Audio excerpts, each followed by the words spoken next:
सिर्फ बापू परीक्षा परिसर का जो एग्जाम रद्द हुआ और उनके लिए सिर्फ री एग्जाम होगा। अगर 13 दिसंबर की अपेक्षा टफ क्वेश्चन पूछा गया तो 12,000 स्टूडेंट के साथ अन्याय होगा, और अगर इजी पूछा गया माने और लो लेवल का तो ये 911 केंद्र पे जो लाखों स्टूडेंट एग्जाम दिए उनके साथ अन्याय होगा। पूरी परीक्षा रद्द हो और सबका एक साथ री एग्जाम हो, बीपीएससी चेयरमैन को हटाया जाए और पूरे मामले की आर्थिक अपराध इकाई से या सीबीआई से जांच हो, यही डिमांड है। लैंड फॉर जॉब स्कैम की तरह मनी फॉर जॉब स्कैम है TRU 1 TRU 2, ऐसा कहते थे पिछले साल, लेकिन जब से सरकार में आ गए तो ये लोग चुप हो गए। 23-24 दिसंबर 2022 BSSC CGL 3 का पेपर लीक हुआ। हम लोग जब आंदोलन का आह्वान किए तो एक शिफ्ट की परीक्षा रद्द हुई, बाकी 2 शिफ्ट का रद्द कराने के लिए फिर हम लोग को आंदोलन करना पड़ा। 4 जनवरी 2023 तेजस्वी जी सरकार में थे, लाठीचार्ज हुआ डाक बंगला चौराहे पे। क्यों नहीं परीक्षा रद्द करवाए और लाठीचार्ज क्यों करवाए? बीपीएससी सतर्मी विवादों में रहा, चाहे वो नॉर्मलाइजेशन को लेकर हो या तो री एग्जाम को लेकर हो। लगातार अभ्यर्थी जो है गर्दनी बाग में बैठे हुए हैं और परीक्षा रद्द हो, री एग्जाम हो, उसको लेकर लगातार मांग कर रहे हैं। इस मुद्दे पे बात करने के लिए हमारे साथ छात्र नेता दिलीप हैं। जानते हैं क्या वजह है कि छात्र सब अभ्यर्थी बैठे हुए हैं, लगातार आंदोलन कर रहे हैं। देखिए, 17वीं BPSC PT परीक्षा जिस तरह से आयोजित हुई तो कहीं से भी नहीं ऐसा लगा कि सिविल सेवा की परीक्षा हो रही है, और इसीलिए अभ्यर्थियों की ये मांग है कि पूरी परीक्षा को रद्द किया जाए और सभी अभ्यर्थियों को एक समान अवसर मिले, री एग्जाम हो। क्योंकि अगर सिर्फ बापू परीक्षा परिसर का जो एग्जाम रद्द हुआ और उनके लिए सिर्फ री एग्जाम होगा, अगर 13 दिसंबर की अपेक्षा टफ क्वेश्चन पूछा गया तो 12,000 स्टूडेंट के साथ अन्याय होगा, और अगर इजी पूछा गया माने और लो लेवल का तो ये 911 केंद्र पे जो लाखों स्टूडेंट एग्जाम दिए उनके साथ अन्याय होगा। इसलिए एक समान अवसर मिले, और ये सिर्फ एक सेंटर की बात नहीं है, वो 25-30 सेंटर के बराबर वो है, क्योंकि एशिया का सबसे बड़ा परीक्षा केंद्र कहा जा रहा है।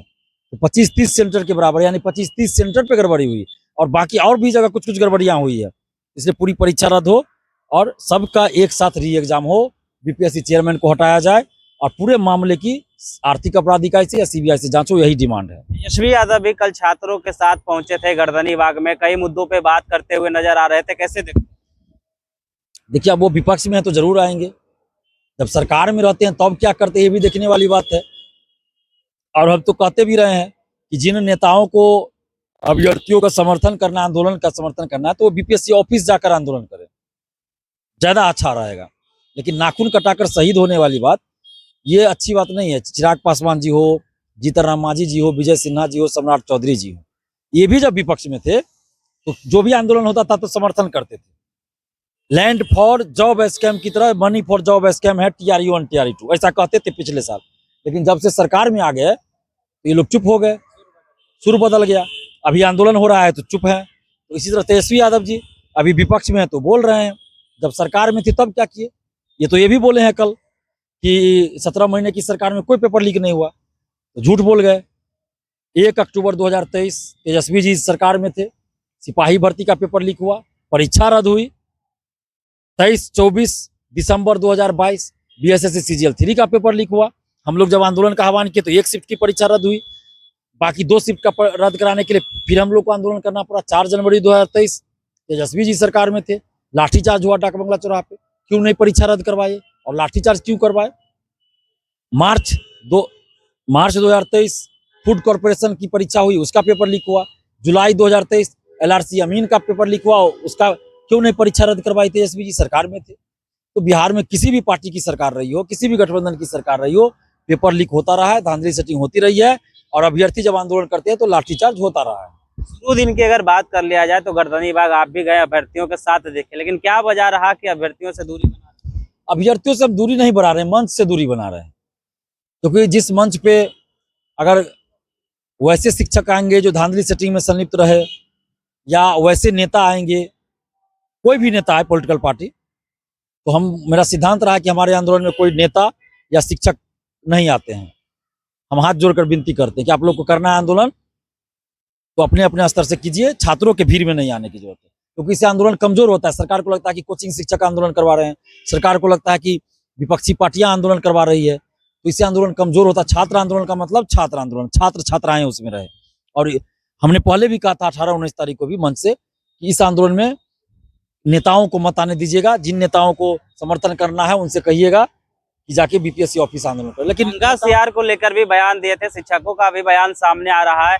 नॉर्मलाइजेशन के खिलाफ सड़कों पर उतरे थे। हालांकि लाठियां आप पर चलाई गई थी, जेल भी भेजा गया था, लेकिन हाईलाइट सिर्फ खान सर को किया गया। खान सर एक तरफ जहां नॉर्मलाइजेशन के शुरू में जैसा आपको आरोप था कि नॉर्मलाइजेशन के समर्थक में है, फिर वही खान सर नॉर्मलाइजेशन के विरोध में गर्दनी बाग पहुंचे। मीडिया हाईलाइट सिर्फ खान सर को किया, क्या वजह रहा? अब देखिए वो अब टीआरपी किसका जा रहा है, कौन क्रेडिट ले रहा है, इससे हमें कोई लेना देना नहीं। हमें छात्रों से मतलब है कि छात्रों को न्याय मिलना चाहिए। और यहाँ भी आंदोलन में जब कुछ लोग बोले, कुछ शिक्षक वहाँ की रहमान सर खान सर को बुलाते हैं, जो आप विरोध हमेशा करते हैं उनका, जो इसलिए वो नहीं आना चाहते, तो हमने कहा ठीक है भाई, आप लोग तय कर लीजिए, हमसे मत पूछिए, जिसको बुलाना हो बुलाइए, लेकिन हमसे मत पूछिए। हम तटस्थ है इस मामले में, ना तो हम किसी को आने के लिए कह रहे हैं, ना किसी को हम रोक रहे हैं, अपना जो करना। लेकिन हाँ, हम वैसे लोगों के साथ मंच शेयर नहीं करेंगे जिनसे मेरा सिद्धांत नहीं मिलता है। तो जो नेता आ रहे हैं उनके साथ मंच शेयर नहीं करते। तो खान और रहमान सर को तो बुलाया गया, तो अब क्यों नहीं आ रहे हैं, अब क्यों बहानाबाजी कर रहे हैं? दिलीप कुमार तो हट गया उससे, मंच से, तो अब क्यों नहीं आ रहे हैं? तो जब सब कुछ हो जाएगा, जीत निश्चित हो जाएगी, तब आएंगे क्रेडिट लेने के लिए। तो वही तो हो रहा है। अभी तो आंदोलन में क्यों नहीं आ रहे हैं? 2-3 दिन से कुछ लोग कुछ शिक्षक बुला रहे हैं वहां जा जाके, तो बहानाबाजी कर रहे हैं। धन्यवाद सर। अगर सब कार्य पूरे हो जाएंगे तो शिक्षक सिर्फ क्रेडिट लेने के लिए आएंगे, ऐसा कहना था छात्र नेता दिलीप का। नॉर्मलाइजेशन को लेकर लगातार सड़कों पर उतरे थे, लाठियां भी बरसाई गई थी, छात्र नेता को गिरफ्तार भी किया गया था। लेकिन दूसरी तरफ जिस प्रकार से गर्दनी बाग का न्यूज जो है हाईलाइट किया गया था, और अभी जो अभ्यर्थी है लगातार धरने पर बैठे हुए हैं री एग्जाम को लेकर। छात्र नेता को आप सुना, बाकी इस वीडियो के माध्यम से आपकी क्या राय है जरूर दे, और ऐसे खबरों से रूबरू होने के लिए देखते रहिए आगाज फर्स्ट न्यूज।